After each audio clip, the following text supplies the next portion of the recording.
Le traitement de l'otite moyenne aiguë va dépendre de la forme clinique de l'otite, de l'âge du patient et de l'intensité des symptômes.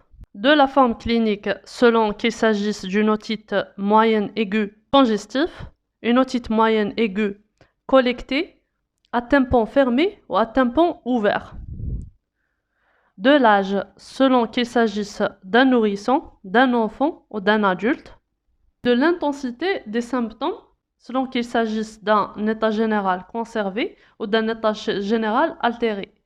Si on est face à une otite moyenne aiguë congestive, le traitement va dépendre de l'état général du patient.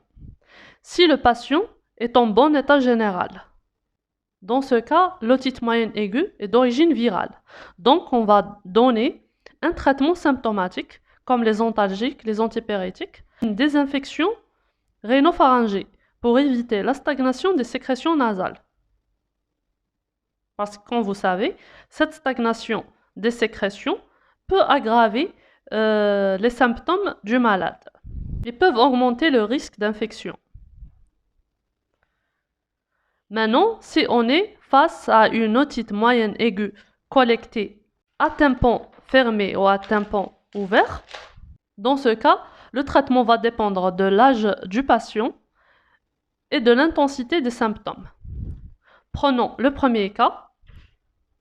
Si le patient s'agit d'un enfant supérieur ou égal à 2 ans, avec des symptômes peu intenses, dans ce cas, on va s'abstenir et ne pas prescrire les antibiotiques.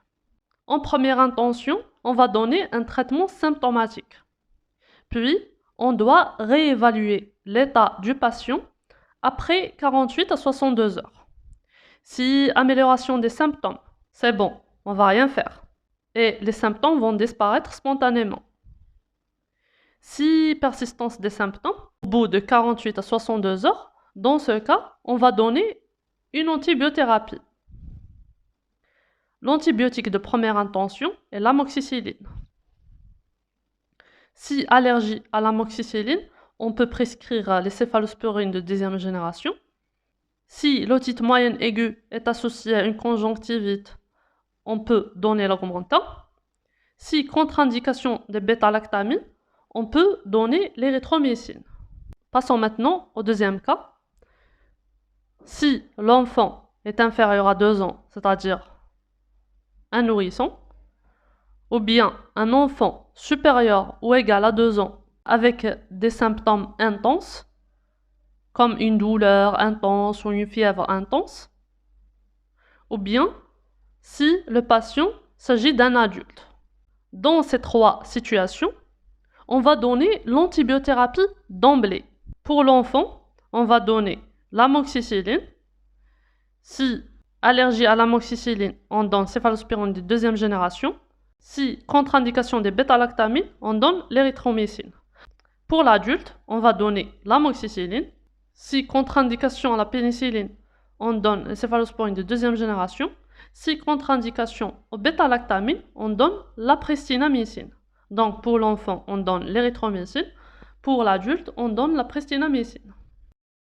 Maintenant, en cas d'une otite moyenne aiguë collectée à tympan fermé, une paracenthèse peut être indiquée. Quelles sont les indications de cette paracenthèse?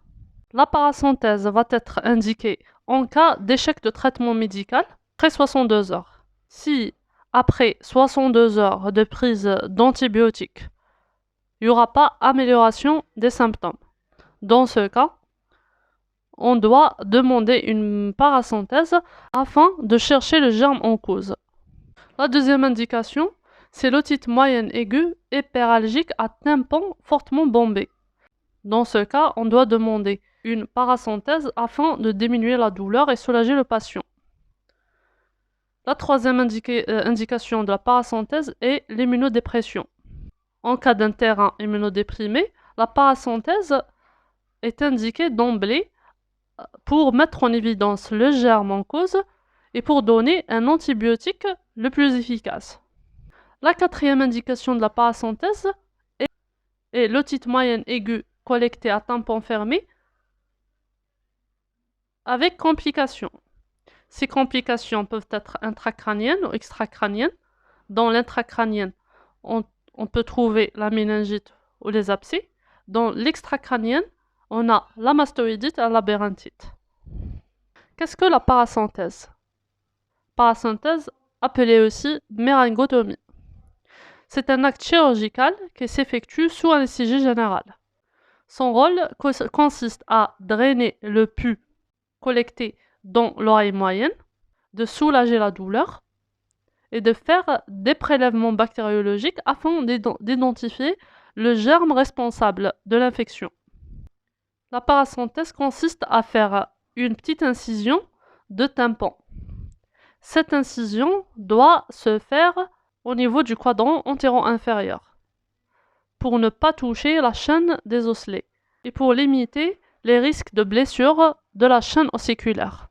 Donc le traitement de l'otite moyenne aiguë vise à soulager les symptômes en premier lieu, à lutter contre l'infection et à prévenir les complications.